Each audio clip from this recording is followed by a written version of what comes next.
नमस्कार, जय श्री राम सभी को। मैं विष्णु शर्मा आप सभी का स्वागत करता हूं अपने YouTube channel Shri Balaji academy पर। और आज हम पढ़ेंगे एक्सक्रेशन। हमने अभी तक देखा कि किस तरीके से हम खाना खा रहे हैं, किस तरीके से वो डाइजेस्ट हो रहा है, और फिर फाइनली अब जो वेस्ट मटेरियल बच गया वो हमारे बॉडी से कैसे बाहर निकलता है उसके बारे में देखेंगे। और आप लोगों को अगर मेरे वीडियोस अच्छे लगते हैं तो आप सब्सक्राइब करें, लाइक करें और शेयर करें और अपने दोस्तों तक भी पहुंचाएं। और दूसरा, वीडियोस को पूरा जरूर देखें, ठीक है। और कोई डाउट हो तो आप उसे अपने कमेंट सेक्शन में मेंशन कर सकते हैं। पढ़ते हैं हमारे टॉपिक को, एक्सक्रेशन। किस तरीके से बॉडी से जो वेस्ट मटेरियल होता है वो बाहर निकलता है। आगे बढ़ते हैं। We have already discussed how organisms get rid of gases waste generated during photosynthesis और रेस्पिरेशन, ठीक है। जैसे हमने देखा कि जो हवा होती है, फालतू की हवा जैसे कार्बन डाइऑक्साइड, वो हमारे बॉडी से कैसे बाहर निकलती है वो हम देख चुके हैं। Other metabolic activities generate nitrogenous materials which need to be removed. The biological process involved in the removal of these harmful metabolic waste from the body is called excretion.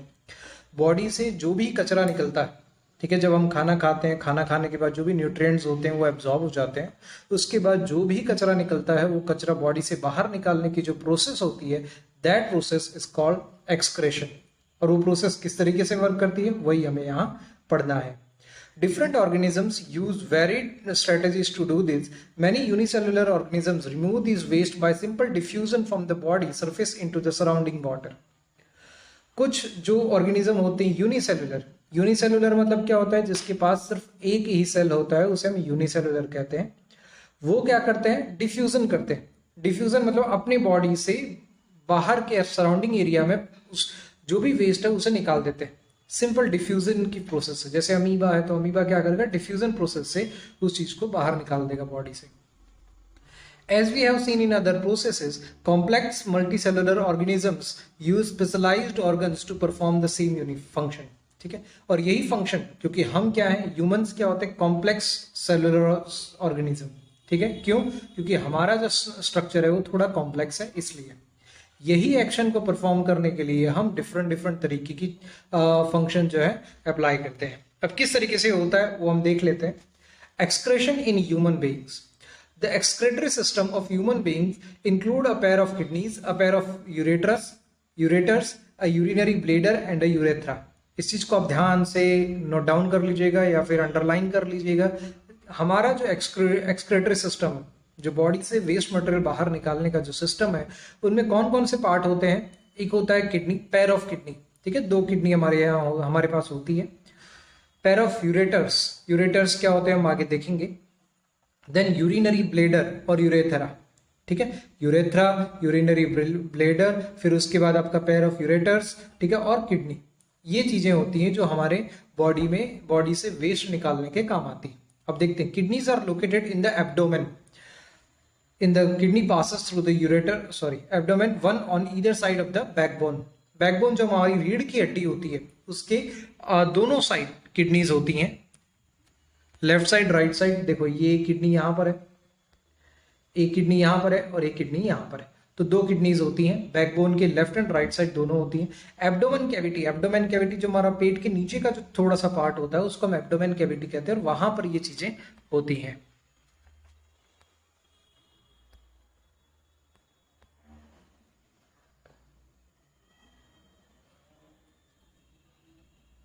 Urine produced in the kidney passes through the ureters into the urinary bladder where it is stored until it is released through the urethra, ठीक है। अब देखो, ध्यान से देखिएगा इस चीज को। This portion is called urethra. ये पोर्शन होता है यूरेथ्रा, ये होता है यूरिनरी ब्लेडर, ठीक है, और ये होता है आपका यूरेटर। ये जो पाइप जैसा स्ट्रक्चर आपको दिखाई दे रहा है उसको, ये पाइप जैसा स्ट्रक्चर आपको दिखाई दे रहा है उसको हम कहते हैं यूरेटर, ठीक है। 2 यूरेटर होते हैं, 2 किडनी होती है तो उनसे कनेक्ट क्या होते हैं, 2 यूरेटर होते हैं, एक लेफ्ट यूरेटर और एक राइट यूरेटर। ये पोर्शन पर होता है यूरिनरी ब्लेडर और ये होता है यूरेथ्रा। अब जो हमारे बॉडी में जो भी वेस्ट होता है, एक्चुअली किडनी किसको प्यूरिफाई करती है, ब्लड को प्यूरिफाई करती है। तो किडनी के अंदर, ब्लड के अंदर से जो भी वेस्ट निकलेगा वो किडनी क्या करेगी, प्यूरिफाई करके जो ब्लड होगा, अच्छा ब्लड होगा उसको तो बॉडी में भेज देगी, और जो कचरा होगा उसको ये यूरेटर के थ्रू यूरिनरी ब्लेडर में भेज देगी। अब यूरिनरी ब्लेडर में आपका जो भी जिसको हम पेशाब कहते हैं वो वहां पर स्टोर होता है। वो कब तक स्टोर होता है? जब तक मतलब उसे बाहर निकलने के लिए आप कंडीशन प्रोवाइड ना करें, ठीक है। हालांकि इस बात का खास ध्यान रखें कि जो क्या नाम है यूरिन होता है उसको ज्यादा लंबे समय तक स्टोर करके नहीं रखना चाहिए। अगर आपको यूरिन कॉल आ रहा है, नेचर कॉल आ रहा है, तो आप तुरंत उसे रिलीज करके आए, क्योंकि ऐसा ना करने से आपको पथरी की शिकायत हो सकती है। इसलिए इस चीज का खास ध्यान रखें। तो यहां से जो आपका ये होता है ब्लड होता है उसको प्यूरिफाई किया जाता है। प्यूरिफाई करने के बाद जो अच्छा ब्लड होगा बॉडी में भेज दिया जाएगा, और जो कचरा होगा उसको इस यूरेटर के थ्रू यूरिनरी ब्लेडर में भेज दिया जाएगा। यूरिनरी ब्लेडर में यूरिन स्टोर होगा, और जब आप उसे रिलीज करोगे तब यहाँ से यूरेथ्रा से वो कचरा जो है या फिर वो जो यूरिन है वो बॉडी से बाहर निकल जाएगा। ये पूरी प्रोसेस होती है। How is urine produced? Urine produce कैसे होता है उसके बारे में देखते हैं। The purpose of making urine is to filter out waste product from the blood just as CO2 is remove from the blood in the lungs, ठीक है। अब हमने लंग्स में, जब लंग्स हमने पढ़े थे, रेस्पिरेटरी सिस्टम हमने पढ़ा था, तब हमने देखा था कि ब्लड जो होता है पूरे बॉडी तक ऑक्सीजन पहुंचाता है और सारे बॉडी से फिर कार्बन डाइऑक्साइड लेकर आता है, और वो एल्वेली जो होती है कार्बन डाइऑक्साइड को ले लेती है, ऑक्सीजन उसे वापस दे देती है, ठीक है। ब्लड से कार्बन डाइऑक्साइड ले लिया एल्वेली ने, और फिर ऑक्सीजन उसे प्रोवाइड कर दिया, और वो एल्वेली फिर क्या करेगी, उस कार्बन डाइऑक्साइड को नाक के थ्रू बॉडी से बाहर निकाल देगी। तो जिस तरीके से क्योंकि कार्बन डाइऑक्साइड हमारे लिए क्या एक तरीके से waste material, gaseous waste material, तो उसे बॉडी से बाहर निकाल दिया गया। अब हमें क्या चाहिए, यहां पर जब हम ब्लड की बात करें तो ब्लड को प्यूरिफाई भी करना होता है, क्योंकि ब्लड के अंदर न्यूट्रिएंट्स के साथ साथ कुछ कचरा भी मिक्स हो जाता है। तो उसको बाहर निकालने के लिए किडनी क्या करेगी, जो ब्लड को प्यूरिफाई करेगी। उसके जो यूनिट होते हैं उसको हम नेफ्रॉन कहते हैं, जो अभी हम आगे पढ़ेंगे। तो नेफ्रॉन जो होगा क्या करेगा, ब्लड को प्यूरिफाई करेगा। जो अच्छा ब्लड होगा उसे भेज देगा आगे, और जो खराब ब्लड होगा, ब्लड के अंदर जो खराब कचरा वगैरह जो भी होगा, उसे बॉडी से बाहर निकालने की प्रोसेस होती है। Nitrogenous waste such as urea और uric acid are removed from blood in the kidneys, ठीक है।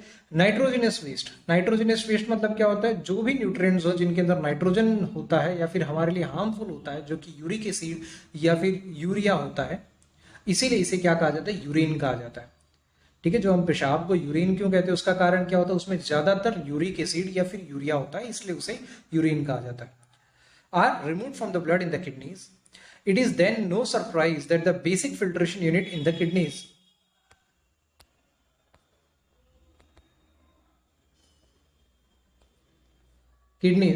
like in the lungs is a cluster of very thin walled blood capillaries। अब ये किस तरीके से प्यूरिफाई करता है, तो आपने जैसे आपके घर में पानी जब आप छानते हो तो आपने देखा होगा एक पतली सी छन्नी होती है, उससे आप पानी, मटके में पानी डालते हो तो जो भी कचरा वगैरह होता है वो छन्नी के ऊपर रह जाता है, पानी नीचे चला जाता है। तो वैसा ही कुछ स्ट्रक्चर यहाँ पर भी होता है, किडनी में भी होता है, ठीक है, जो कैपिलरीज के टाइप में होता है।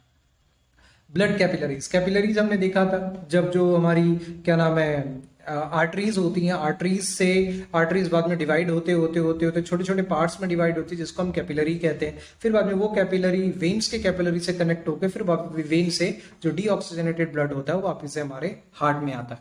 तो वही हमने यहाँ देखा था, ठीक है। तो वैसे ही यहाँ पर भी क्या होता है, कैपिलरीज होती हैं। Each capillary cluster in the kidney is associated with the cup shaped end of a coil tube called Bowman's capsule, ठीक है।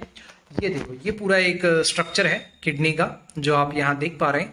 देखो ये एक होता है नेफ्रॉन का स्ट्रक्चर, ठीक है। यहां ध्यान से देखिएगा, मैं कैपिलरीज आपको समझाता हूं। देखो ये जो आपका ब्लड दिख रहा है रेड कलर की जो पाइप लाइक स्ट्रक्चर आपको दिखाई दे रहा है, ये होता है आर्टरीज वाला पोर्शन।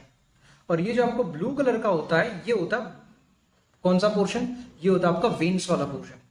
और ये बीच में जो कनेक्टिंग ट्यूब होती है उसी को हम क्या कहते हैं, कैपिलरी कहते हैं। क्या कहते हैं, कैपिलरीज कहते हैं, ठीक है। इस बारे में हम पढ़ चुके हैं पिछले क्लासेस में, ठीक है। आगे बढ़ते हैं। तो ये दोनों कनेक्टिंग होती है, ब्रांच ऑफ, अब ये बॉल लाइक स्ट्रक्चर होता है, कहां होता है, देखो ये दिखा रहा हूं मैं, ये देखो, ये जो स्ट्रक्चर होता है इसे कहते हैं बोमेन्स कैप्सूल। इसे क्या कहेंगे, बोमेन्स कैप्सूल। जो भी ब्लड होगा वो यहां से आएगा और ये नेफ्रॉन का एक स्ट्रक्चर होता है, एक तरीके से देखा जाए तो छन्नी की तरह होता है।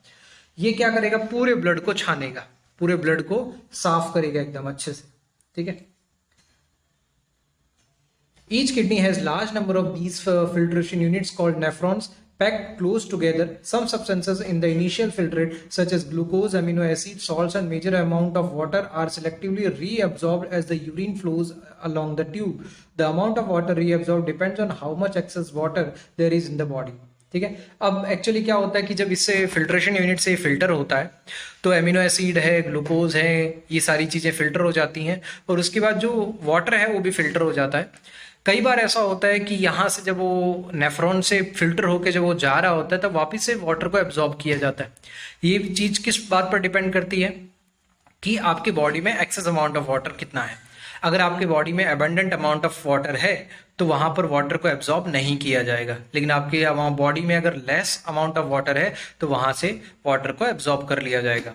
और अगर मान लो लेस अमाउंट ऑफ वाटर है तो आपका यूरिन जो होगा उसमें काफ़ी ज़्यादा पीलापन हो जाता है। और ये ऐसी कंडीशन कब होती है, तो ऐसी कंडीशन तभी होती है जब आप पानी कम पीते हो, ठीक है। यही वजह होती है कि आपका जो यूरिन अगर येलो कलर का निकल रहा है, मतलब आप ये समझ लें कि आपके बॉडी में पानी की कमी, ठीक है। इसलिए हमेशा पानी पीते रहें, ठीक है। तो यूरिन से रिलेटेड कोई भी प्रॉब्लम आपको कभी नहीं होगी। हो सकता है आप में से कईयों को ये प्रॉब्लम होगी यूरिन पीने क्या मतलब पानी ज़्यादा पीने के बाद यूरिन बार बार जाना पड़ता है, ठीक है। तो उससे कोई दिक्कत नहीं होती, लेकिन कम से कम आपके बॉडी में पानी की कमी नहीं होनी चाहिए, क्योंकि पानी की कमी से यूरिन गाढ़ा होगा, येलो होगा और वही फाइनली रीजन बनता है पथरी के बनने का।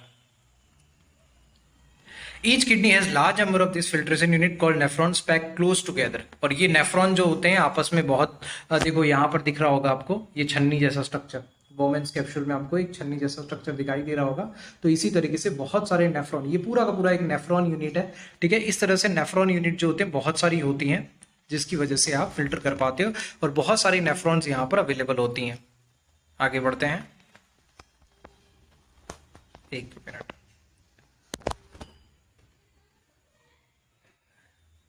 Dissolve water waste there is to be excreted. The urine forming in each kidney eventually enters a long tube, the ureter, which connects the kidney with the urinary bladder. और ये जो आपका यूरेटर है ये क्या करता है, यूरिन को किडनी को कनेक्ट कर रहा है किससे, यूरिनरी ब्लेडर से, ठीक है। ध्यान से देखिए, मैं वापस दिखा रहा हूँ। ये रहा आपका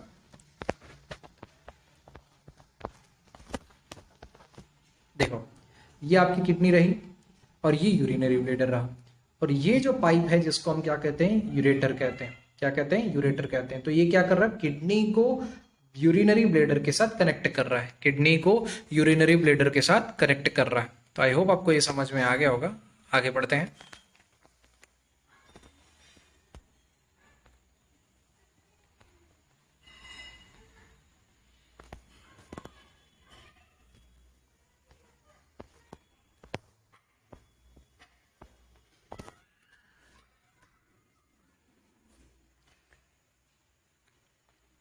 Urine is stored in the urinary bladder until the pressure of the expanded bladder leads to the urge to pass it out through the urethra. ठीक है, यूरिन तब तक स्टोर रहता है कहां पर, यूरिनरी ब्लेडर में, जब तक आप उसे बॉडी से बाहर रिलीज नहीं कर देते, ठीक है।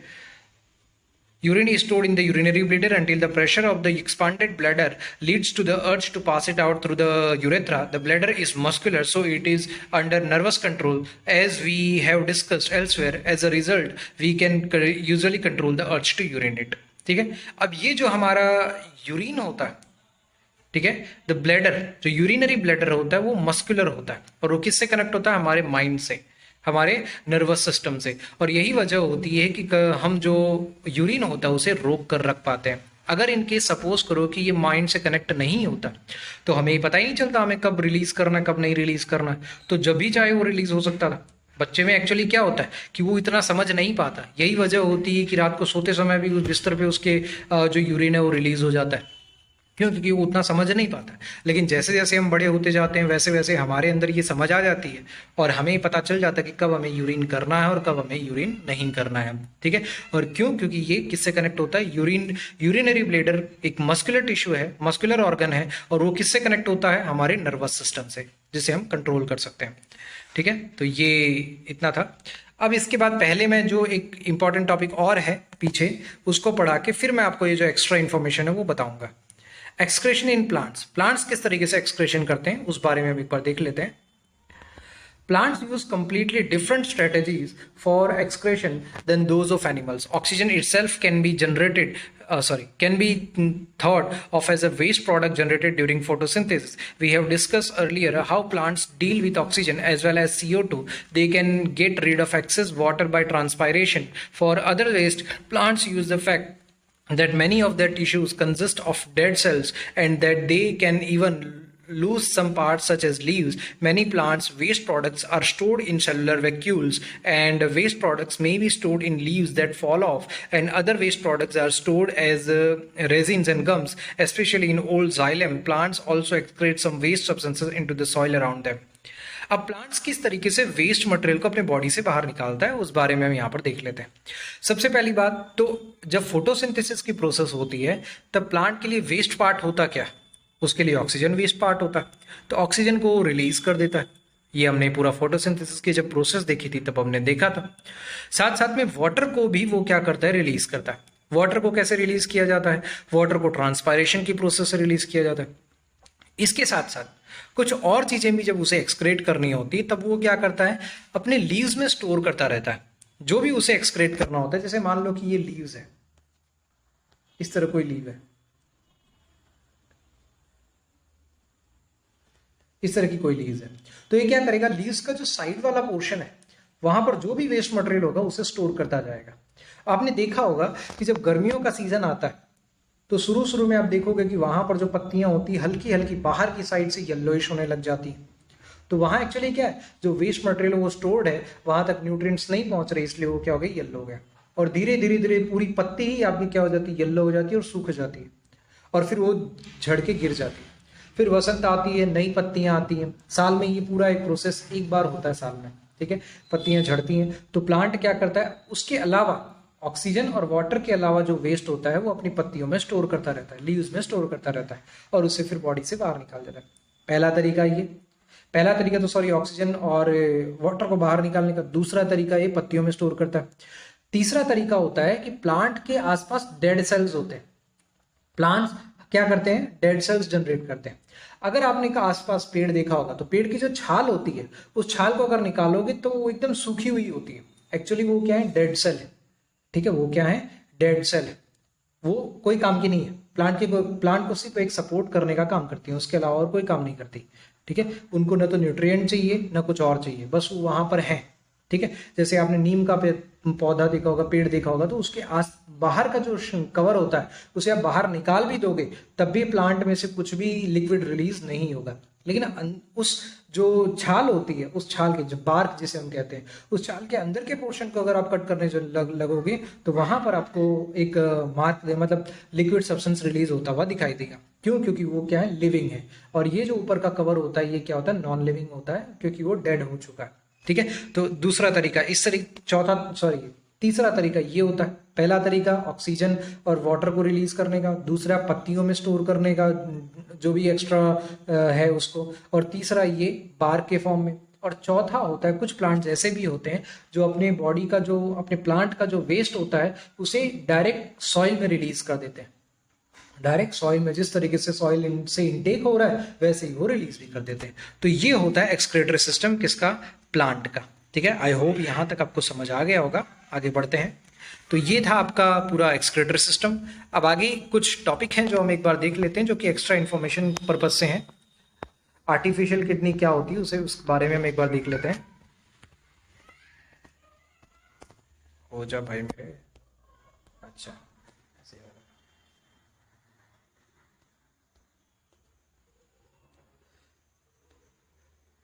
dialysis. Kidneys are vital organs for survival. Several factors like infections, injury, or restricted blood flow to kidneys reduce the activity of kidneys. This leads to accumulation of poisonous waste in the body, which can even lead to death. ठीक है। अब kidney का काम क्या होता है, body से जो भी ब्लड से जो भी कचरा होता है उसे बाहर निकालने का। इनकेस अगर किसी भी वजह से किडनी काम करना बंद कर दे तो आपके ब्लड में बहुत ज़्यादा कचरा जमा होता रहेगा और उसकी वजह से क्या होगा, आपके डेथ होने के चांसेस भी बढ़ जाते हैं। In case of kidney failure, an artificial kidney can be used. An artificial kidney is a device to remove nitrogenous waste produced from the blood through dialysis. ठीक है। अब अगर किडनी फेल हो जाती है तो वैसी कंडीशन में क्या होता है कि बॉडी से वेस्ट निकालने के लिए एक आर्टिफिशियल किडनी यूज करी जाती है, जिसको हम क्या कहते हैं, डायलिसिस कहते हैं। क्या कहते हैं, डायलिसिस। अब ये डायलिसिस कैसे काम करता है देखते हैं। Artificial kidneys contain a number of tubes with a semi-permeable lining suspended in a tank filled with dialysing fluid, and this fluid has the same osmotic pressure as blood, except that it is devoid of nitrogenous waste. The patient's blood is passed through these tubes, and during the passage, the waste products from the blood pass into dialysing fluid by diffusion. The purified blood is pumped back into the patient. This is similar to the function of the kidney, but it is different since there is no reabsorption involved. Normally, in a healthy adult, the initial filtrate in the kidney is about 180 liter daily. However, the volume actually excreted is only a liter or 2 a day, because the remaining filtrate is reabsorbed in the kidney's tubules. Actually होता क्या, देखो किस तरीके से काम करता है। एक डायलिसिंग फ्लूइड होता है जिसको हम यहाँ पर यूज करते हैं। इस तरह से एक स्ट्रक्चर होता है जो इस तरीके से पाइप के थ्रू जनरेट किया जाता है। यहां पर आप देखेंगे कि एक फ्लूइड है,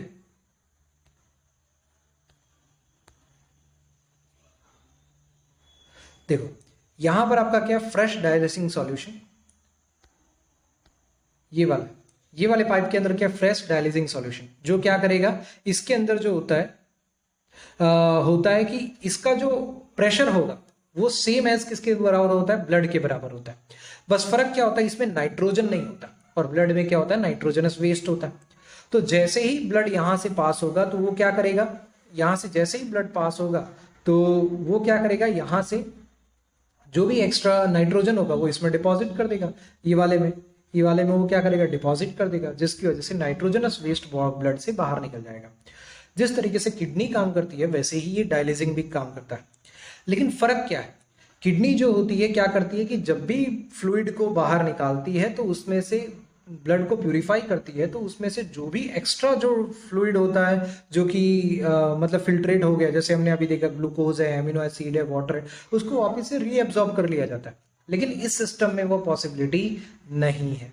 ठीक है, इस सिस्टम में वो पॉसिबिलिटी नहीं है, इसलिए एक्चुअल डायलिसिस की बराबरी नहीं है, लेकिन हाँ कुछ हद तक आपको एक रिलीफ मिल सकता है। अब दूसरी बात आते हैं कि यहां पर किसका यूज किया गया, ऑस्मोटिक प्रेशर का यूज किया गया। ऑस्मोटिक प्रेशर जो होता है वो यहां से जनरेट होता है, जिसकी वजह से जो भी एक्स्ट्रा नाइट्रोजनस वेस्ट होता है वो यहाँ बॉडी से बाहर निकल जाता है। इस तरीके से एक डमी क्या बोलते हैं, किडनी का बैकअप यहाँ पर बनाया जाता है। अब हमारा जो बॉडी होता है, हमारा जो किडनी होता है, डेली 180 लीटर ब्लड को प्यूरिफाई करता है। कितने लीटर, 180 लीटर ब्लड को प्यूरिफाई करता है। उसमें से वेस्ट डेली 1 या 2 लीटर ही होता है। सीधी सी बात है ना, वेस्ट जो निकल रहा हो आप क्या कर रहे हो, यूरिन के फॉर्म में ही कर रहे हो। क्या आप 180 लीटर यूरिन डेली करते हो, नहीं करते हो ना, 1 या 2 लीटर ही करते हो कि पूरे दिन में। समझ में आया, मतलब आपके बॉडी से वेस्ट जो होता है सिर्फ 1 या 2 लीटर ही निकलता है।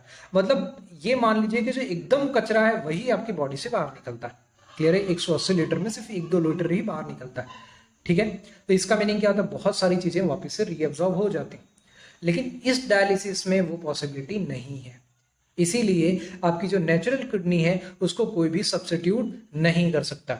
यही वजह है कि हमें हमारी किडनी की प्रॉपर तरीके से केयर करनी चाहिए, नहीं तो डायलिसिस की जब प्रॉब्लम आएगी तो बहुत ही खतरनाक होता है वैसे ये डायलिसिस। ठीक है, तो इस चीज को ध्यान रखें। और किडनी को प्रोटेक्ट करने का सिर्फ एक ही ऑप्शन होता है कि आप कुछ भी इस तरह का खराब ना खाएं, ठीक है, जंक फूड वगैरह ज्यादा ना खाएं, ठीक है, या फिर खास करके अल्कोहल तो कभी ना लें। ठीक है, और एक और बात आपको बता दूं अभी से कि आपके जो भी फ्रेंड्स आपको अल्कोहल के लिए बताएंगे, अल्कोहल करते होंगे, जो भी फ्यूचर में, इन केस फ्यूचर में, अभी तो आपको कोई ऐसा दोस्त नहीं मिलता होगा because you are under your parents, under the guidance of your parents. ठीक है, तो लेकिन फ्यूचर में जब भी आपका कोई दोस्त मिलेगा वो आपको यही कहने वाला मिलेगा, 2 ही बातें बताई जाती है कि लाइफ में हर चीज एक बार कर लेनी चाहिए। ठीक है, और एक ही बार करना उससे कोई आदत नहीं लगती, और ये दोनों ही सबसे बड़े मिथ हैं। ठीक है, हर चीज एक बार कर लेनी चाहिए ऐसा बिल्कुल भी नहीं होता। तो हर चीज अगर एक बार कर लेनी चाहिए तो आपने आपको गोली भी मार लेनी चाहिए। ठीक है, अगर हर चीज करनी चाहिए तो। और दूसरा, अगर मान लो कि एक ही बार पीते हैं तो हर इंसान एक ही बार पीता है, उसके बाद फिर उसे आदत लग जाती है। तो ऐसी किसी भी फॉल में ना पड़े, कभी भी इस तरह की चीजों को ना प्रमोट करें। ऑर्गन डोनेशन, अब इस चीज को एक बार मैं बता देता हूँ। ऑर्गन डोनेशन का मतलब क्या होता है, जैसे सपोज करो कोई पर्सन डेड हो जाता है, अब उसने अपने ऑर्गन्स को डोनेट कर दिया, तो जैसे काफ़ी सारे बॉडी के ऑर्गन्स होते हैं जो किसी और को काम आ सकते हैं। जैसे आपका हार्ट जो होता है वो ट्रांसप्लांट हो सकता है, आपकी आइज जो होती है वो ट्रांसप्लांट हो सकती है, आपकी किडनी है वो ट्रांसप्लांट हो सकती है। तो इससे अगर मान लो कोई ऐसा इंसान है जिसको बिल्कुल भी नहीं दिख रहा, आपने अपनी आइज का डोनेशन कर दिया, तो उस पर्सन को अब आगे की लाइफ में दुनिया देखने का मौका मिलेगा। किसी की किडनी खराब हो गई तो वो भी जिंदा रह सकता है। हाँ, आप एक किडनी से भी जिंदा रह सकते हैं, लेकिन उस समय आपकी बॉडी की कैपेसिटी काफ़ी लूज हो जाती है। ठीक है, तो ये होता है organ donation. Organ donation generally करते कैसे हैं आप, जब भी अपने परिवार वालों को या किसी को भी इस तरह से बोल सकते हैं कि जब डेथ हो जाए तो उसके बाद आप मेरे ऑर्गन्स को डोनेट कर दीजिएगा, तो डोनेशन हो जाता है। ठीक है, ये चीज़ ठीक है। तो इस तरीके से ऑर्गन डोनेशन किया जाता है। ठीक है, तो ये था आपका चैप्टर लाइफ प्रोसेस। ठीक है, यहाँ पर ये चैप्टर आपका कंप्लीट होता है। मैं उम्मीद करूंगा आप इस चैप्टर को ढंग से समझें, पढ़ें और इसके क्वेश्चन आंसर करें। कुछ नहीं समझ में आता तो आप मुझसे पूछ सकते हैं। आपके हर चैप्टर के हर वीडियो के डिस्क्रिप्शन में मैंने अपना टेलीग्राम का लिंक दिया हुआ है, वहां पर जाकर आप पूछ सकते हैं, और या फिर कमेंट सेक्शन में भी आप पूछ सकते हैं। तो इसी के साथ आज की क्लास यहीं समाप्त करते हैं। और हाँ, काफ़ी दिनों से हमारा भगवद गीता का श्लोक बंद है, तो हम उसे नेक्स्ट क्लास में रेगुलर स्टार्ट कर देंगे, और कल हम पढ़ेंगे मैथ्स। तो इसी के साथ आज की सभा यहीं समाप्त करते हैं। जय श्री राम, मिलेंगे नेक्स्ट क्लास में।